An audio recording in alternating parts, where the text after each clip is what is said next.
इस वक्त हम हज़रत पीर सैयद जलालुद्दीन सरफपोश रहमतुल्लाह अलैह मज़ार में मौजूद हैं और ये आपका मज़ार अनवर है। यहाँ पे 7 चंद कबूर हैं।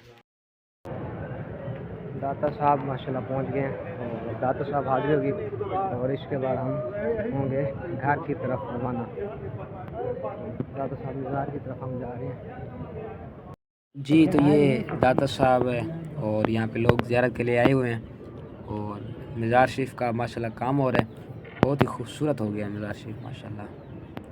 आइएगा, ज़ियारत ज़रूर कीजिएगा। तो अब हम वापसी चलेंगे इंशाल्लाह जी। तो दाता साहब की मुख्तसर सी हाज़िरी देनी थी और हाज़िरी देने के बाद अब हम जाएंगे चाचू के लिए बाज़ार से इमामा शरीफ लेंगे और इमामा शरीफ लेके इंशाल्लाह जाके नमाज़ मगरिब पढ़ाएँगे।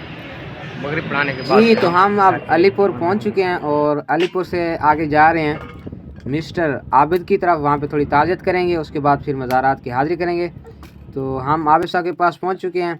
यहाँ पे मुख्तसर सा नाश्ता होगा और नाश्ते के बाद मज़ारात की हाज़िरी होगी इंशाल्लाह। ये भी जीवंदी के रोज़े पे आए हुए हैं और ये एक मकबरा है और इसकी एक साइड पे दीवार है, एक साइड पे दीवार नहीं है। तो इसके साथ कब्रिस्तान भी है। तो देखते हैं इसके बारे में क्या है तारीख़ इसकी, क्योंकि इसके बारे में ज़्यादा इल्म नहीं है। आज पहली मरतबा आए हुए हैं। आबिद साहब से जानेंगे हम। आबिद साहब,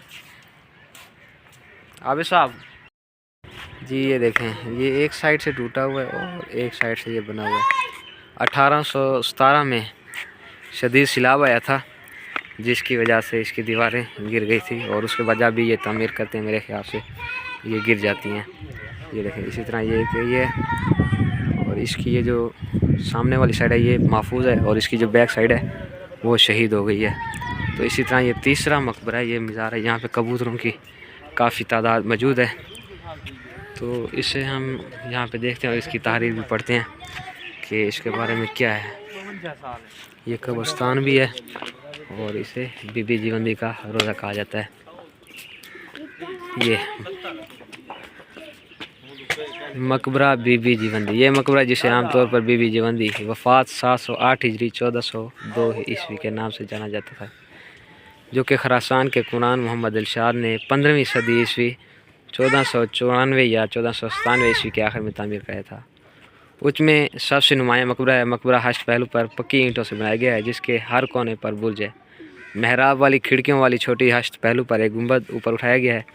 बैरूनी हिस्से को सफ़ेद और नीले रंग की काशी टाइलों से मुज़य्यन किया गया है। गोला मकबरा जुज़वी तौर पर मुहद्दम हो चुका है, लेकिन इसका हम आहंग डिज़ाइन इसकी असल तरतीब को तस्वर करना आसान बनाता है। मकबरे का डिज़ाइन मुल्तान में शाह रुकन आलम के मज़ार से काफ़ी मिलता जुलता है, जो 1320 ईस्वी और 1324 ईस्वी के दरमियान तामीर किया गया था। 1817 ईस्वी में आने वाले सैलाब की वजह से मकबरे की साख्त को बदकिस्मती से काफ़ी नुकसान पहुँचा था। ये मकबरा यूनेस्को की आलमी सकाफ़ती वर्सा की आर्जी फहरिस्त में शामिल है। ये अच्छा दरबार मुबारक हज़रत पीर सैयद जलालुद्दीन सरफपोश रहमतुल्लाह अलैह। यहाँ पे उस शरीफ में हमारा आबाई गांव है, मगर किस्मत से आज माशाल्लाह पहली मरतबा हम मज़ार शरीफ की हाज़िरी देने आए हैं। हज़रत पीर सैयद जलालुद्दीन सरफपोश रहमतुल्लाह अलैह। इस वक्त हम हज़रत पीर सैयद जलालुद्दीन सरफपोश रहमतुल्लाह अलैह मज़ार में मौजूद हैं और ये आपका मज़ार अनवर है। यहाँ पे 7 चंद कबूर हैं।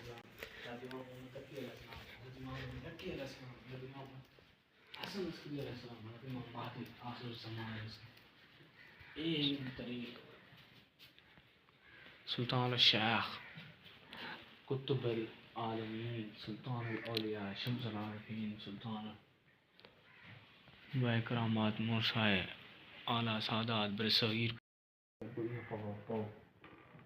देखें।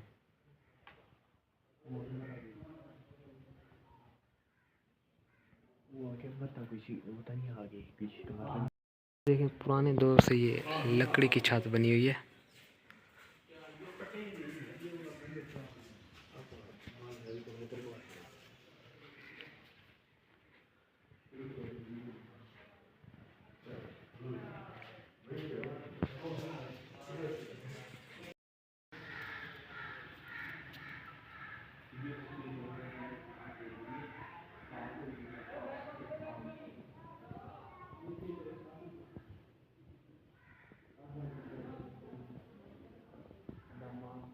जी तो ये माशाल्लाह हम मस्जिद में आए हुए हैं और काफ़ी पुरानी मस्जिद है।